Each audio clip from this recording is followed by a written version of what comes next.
All right, man. Cool. Let's do it. I hope she doesn't mind. I'm gonna move this a No, little. no, you can move furniture.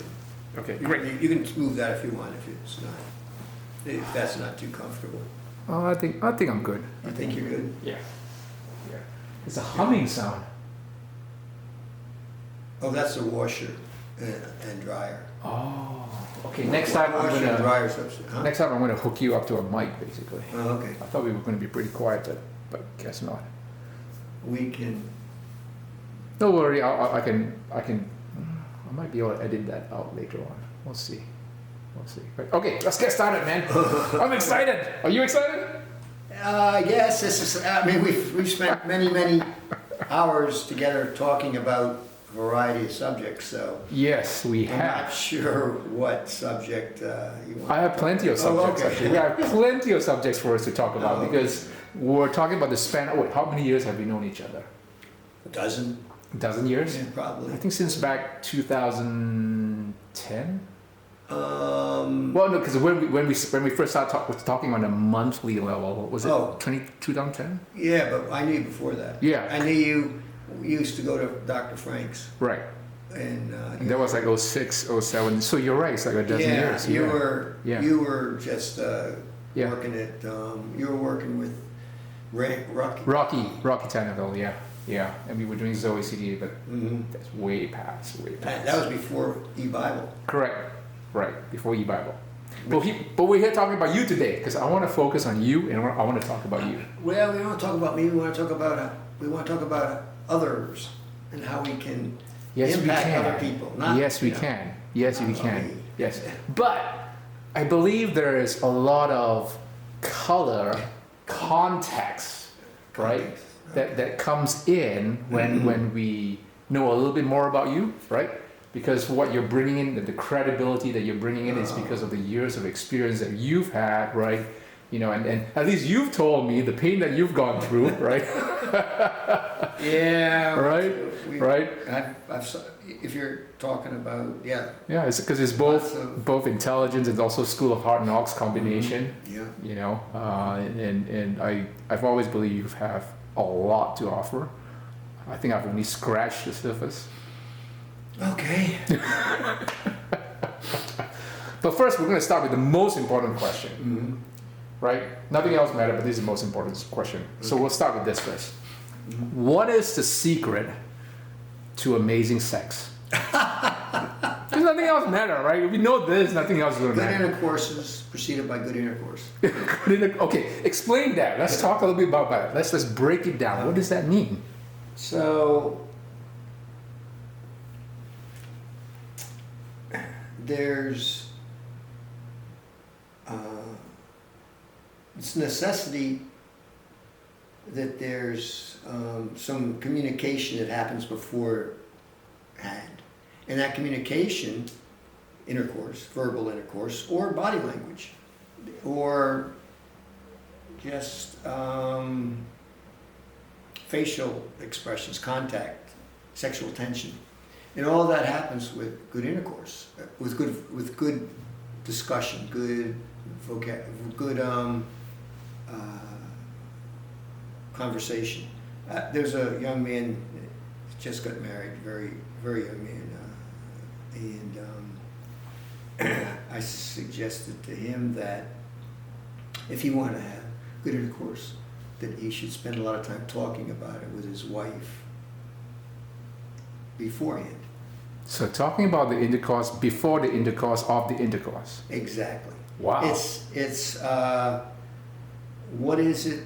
What are your expectations? What is it that's? How do you feel about this? What's going to make you feel good? And even during intercourse, it's okay to. In fact, it's recommended to communicate.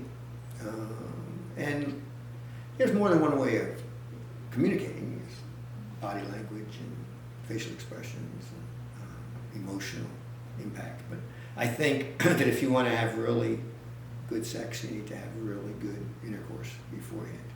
Wow. All right. So you talk about it before, then you do the intercourse before the intercourse, which is a form of interaction, Yes. verbally, body language. Right. Women love to talk. And while guys may want to talk about the physical aspects of it, women are going to want to talk about the emotional aspects of it and how it's going to impact their relationship with you. And so it builds up a degree of, if you have some conversation, and I don't mean long-winded discussions, but conversation that's not gross. And that by itself is a reflection of the other person. Different people have different degrees of detail that they're comfortable with. And so you got to stay inside the boundaries that are comfortable for the other party. And maybe I remember years ago I had a girlfriend that was way more comfortable going outside the boundaries than I was.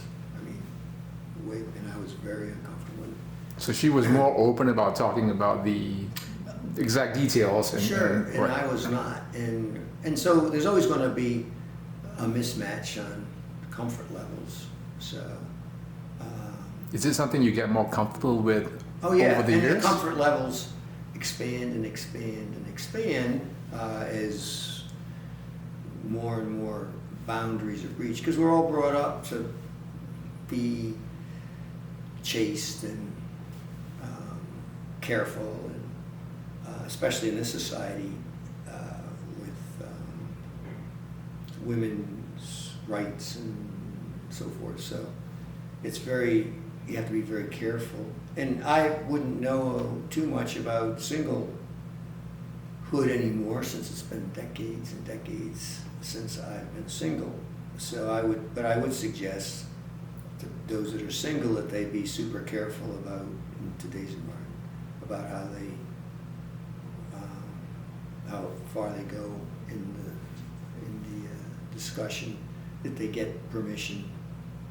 And I would suggest in business, when I want a client to take on a specific task that's irrevocable, I ask them 3 times, if literally at least, and have them repeat back to me that this is irrevocable decision. It's going to cost you money to get out of it. There's a lot of things you can do that, you can take a mulligan on and there's no pain, no penalty. But there are some things that if you get involved and you want to get out, it's going to cost you money. Buy a piece of real estate, for instance. So I'm very careful about asking 3 times and then making sure the client, so repeat back to me. And make sure that there's no misunderstanding, that we're about to enter an irrevocable decision. There's no going back. So I think that's good advice in every environment. Excellent. So anyway, the answer is real simple. Cool. So talk about what you're going to talk about it, and then do it. Yeah. That's just what I It's sort of like, I'm going to tell you what I'm going to do. Yeah. We're going to do it, and then it's fun to talk about it afterwards and to discuss what. Well, let's talk about it. So what happens in the afterwards, right? So you said talk about it in the afterwards. Oh, absolutely. There's, especially if you've embarked on if a particularly satisfying venture, it's always fun to revisit it, whatever the adventure is. So, and all life's an adventure. I mean, to have intercourse just for the sake of doing it, and I suppose that there's nothing wrong with that, but to take it as an adventure so it becomes memorable. How important is sex in the context of marriage? Like, how much of it does it stand, right? Here's what I've said for decades. I said this 40 years ago. If there's sex in a marriage to a nominal degree, whatever is comfortable, I think it's still 30% of a marriage. It's 30, it's still a very, very important aspect of the marriage. But if there isn't any sex, and I've talked to some couples who hadn't had intercourse for a year, then it's 100%. Oh, it's 100%. If there's none, Oh. it becomes okay. a very serious issue, because that's one of the purposes of marriage is intercourse. So if you don't have good intercourse in a marriage, then it's the first criteria. In fact, when I'm ministering to people, that's the thermometer I use to determine how their relationship's going, both male or female. I don't deal with females on that issue, but my wife does. You know, we ask that question all the time. So that's an indicator on the health level of the marriage. In the temperature of the marriage. So if it's properly balanced, it's about 30%. If it's not properly, it's imbalanced, it's 100%. Well, 30's my relationship. Right. Some people it's 80, and some people it's 10. You Right. know, and I must say that the number's going down over the years. When we first got married, it was closer to 60 or 70. It's probably closer to 20 now.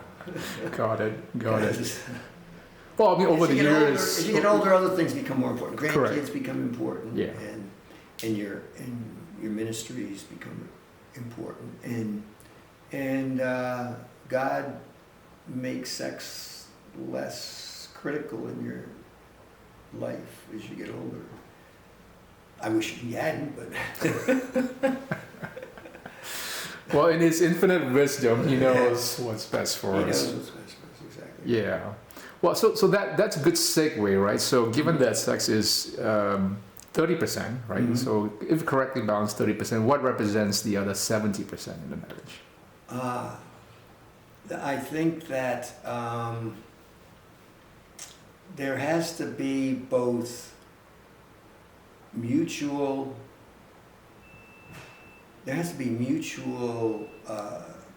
activities that you both enjoy together, and there has to be activities that you each enjoy separately. And the mix of those will be 70%, let's say. Some people work together and live together, so they're 90% mutual activities. I think that it's important that each party has things they like to do alone. Sometimes the guy likes his work and he goes off to work, and he can come back and talk to his wife about those things. And she's taking care of the kids, and so she's happy to talk about the kids when he comes back. But as you reach a stage where the kids have left, then it becomes a little different situation. While there's kids involved, it becomes that becomes a major source of mutual interest, is making sure that children have the right upbringing, have the right parenting, the right structure, the right discipline. But when they're gone, now you can go back to having fun, like when you first got married. And some people it's travel.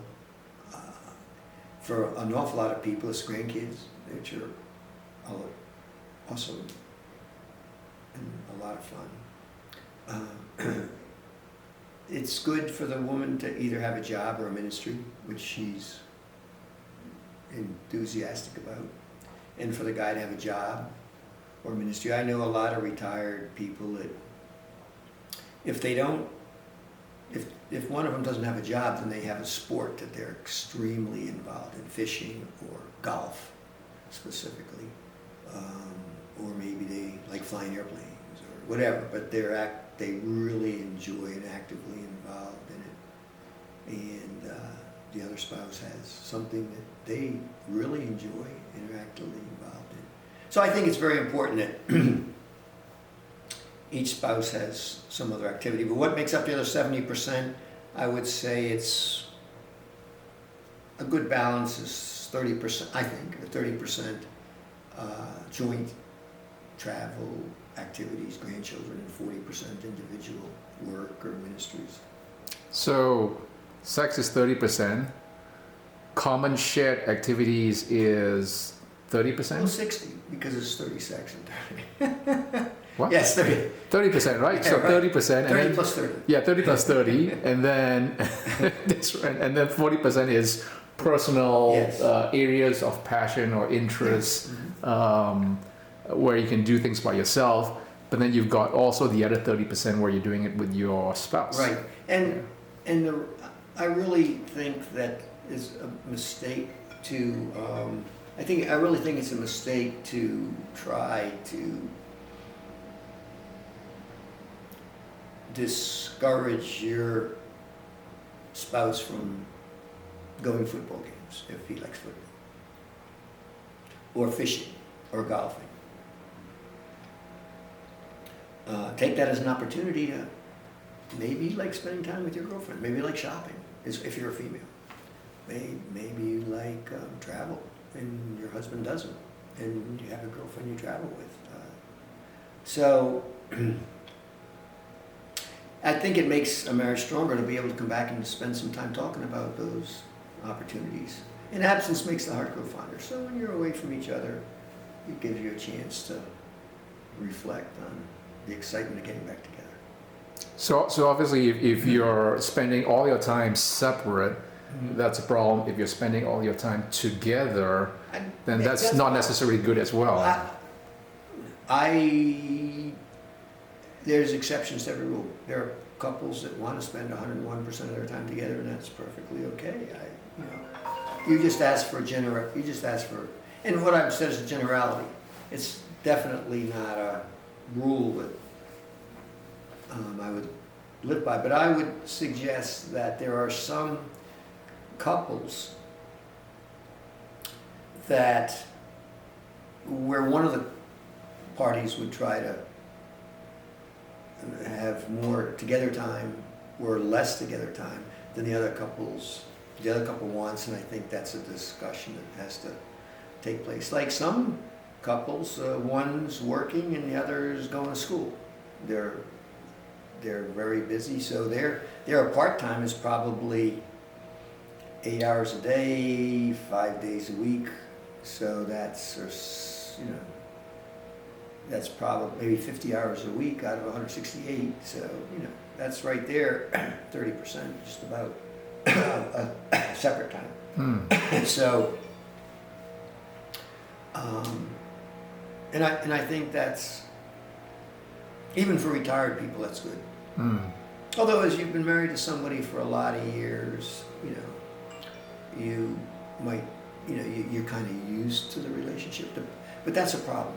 I think the one thing that's helped my relationship with my wife is that we try not to take each other for granted or get familiarity, let familiarity set in.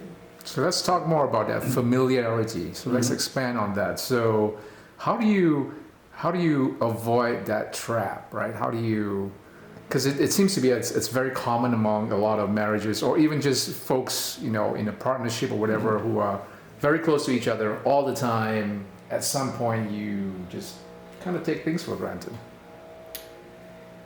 Yeah, familiarity is sort of, as you said, taking someone for granted. It's a expectation that there is not going to be any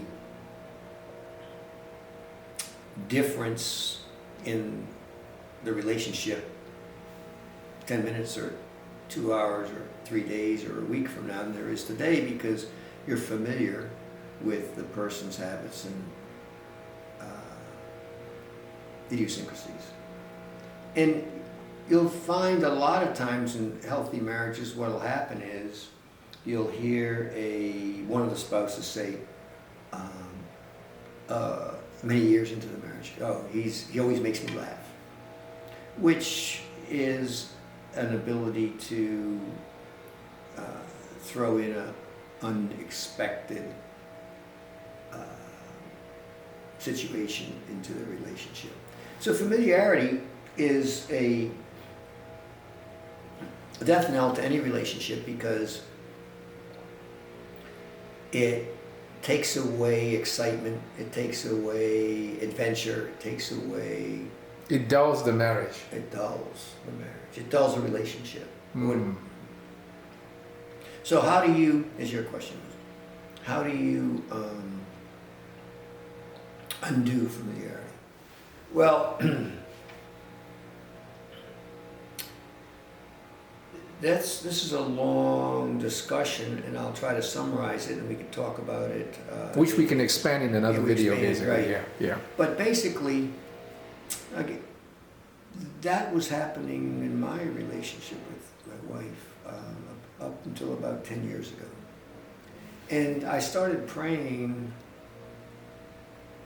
to the Lord 6 times a day. It only takes a few seconds. I'd say it 6 times. Lord, help me be more in love with my wife. Help me be more in love with my wife. Help me be more in love with my wife. Help me be more in love with my wife. Help me be more in love with my wife.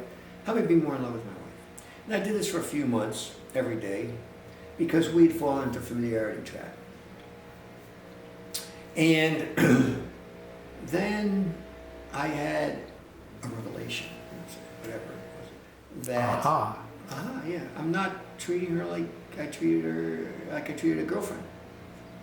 So I started trying to have an attitude that she was my girlfriend. Because we don't treat our girlfriends with familiarity. I mean, if we've had them for a girlfriend for a really long time, and we start treating them with familiarity, then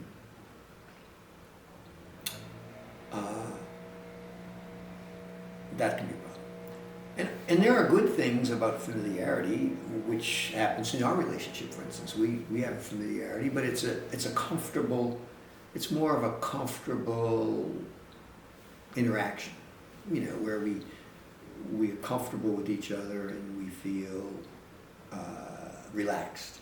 And that part of familiarity is not what I'm talking about. I'm talking about the part of familiarity where when you're familiar with something, you take for granted, as we said a few Right. minutes ago. We take somebody for granted. You're not appreciative, and most importantly, which is really the critical factor, is there's an expectation that happens.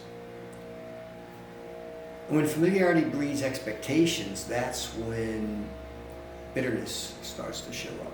Wow. For instance, Okay. Yeah. Expand on that. okay. So,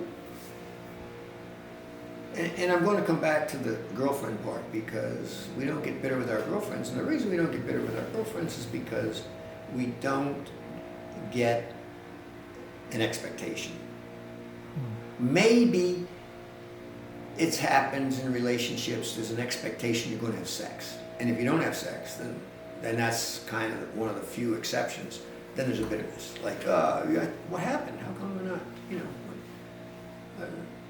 having sex?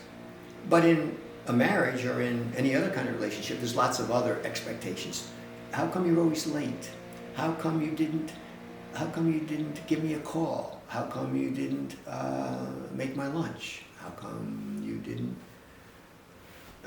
make the reservation? Whatever.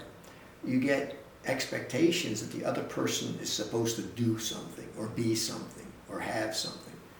And when it doesn't, you don't let it go. You carry it in bitterness. Wait, so you're saying you get familiar with a person, and as you get familiar with a person, you develop expectations. Correct. So certain behaviors should produce certain results, and so you Right. expect those results. Yes. And then when it doesn't happen, it breeds contempt or disappointment Or bitterness. bitterness. Correct. Yes, as usual, you have a great way of summarizing what I say. Well, hopefully. So, okay, so what does that mean, right? So it's natural after a while, right? Because if you know your wife always does certain things, you just expect it. But you're saying don't expect it, No, I'm not saying don't expect it. okay? What I'm saying is don't get bitter if it doesn't happen. So don't get bitter if the behavior that you were expecting did not come out. Correct. Exactly. It's like what causes us to get angry? Angry is frustration. What causes us to be frustrated? Unmet expectations. Okay?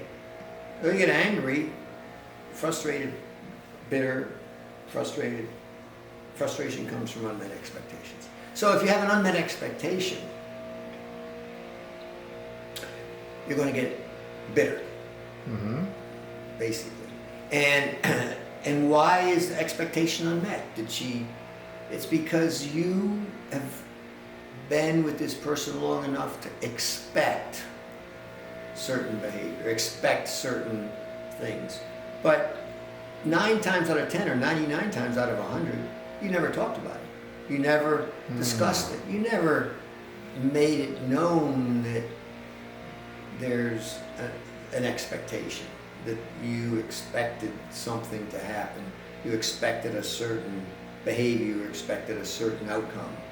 And so with a girlfriend, you're saying that you might have developed expectations, but you are not bitter because... Right. The difference between a girlfriend and a wife is that you don't get bitter when your expectations aren't met. It's a completely an internal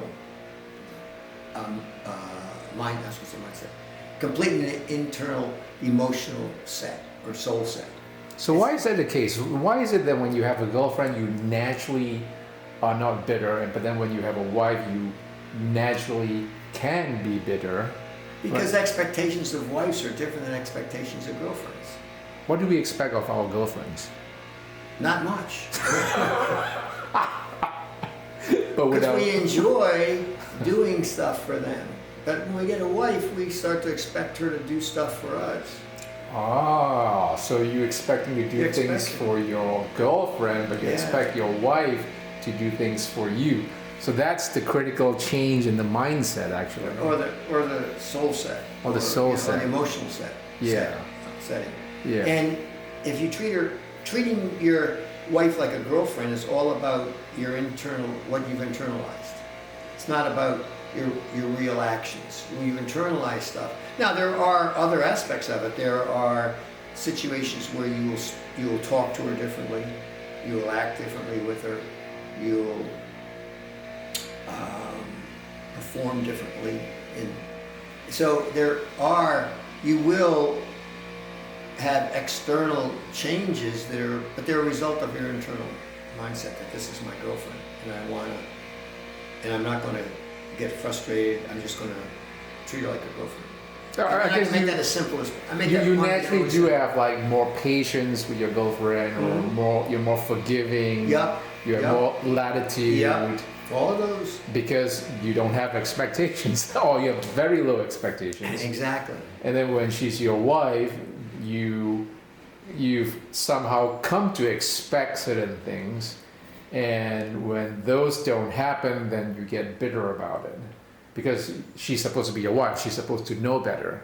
Right. But when she's your girlfriend, well, no, that's kind of new. Wives bring this on themselves to some extent because they can read your mind. They do read your mind quite. So you start to get to a point where you're expecting them to know how you feel, and you're expecting that they'll know what you need, and they'll, and you're expecting that they're really going to take care of you, and all of that's true, True, but women like adventure. They don't want to be the adventure. They want to go on an adventure. They want surprises. They want to be wooed. Wooing is a very important part of a girlfriend-boyfriend relationship. And all those things will take place if you treat her like a girlfriend. There's lots of issues that are different between a girlfriend and a wife, but the biggest one is the unmet expectations not happening when you treat her like a girlfriend, and they do happen when you treat her like a wife. So you're a lot more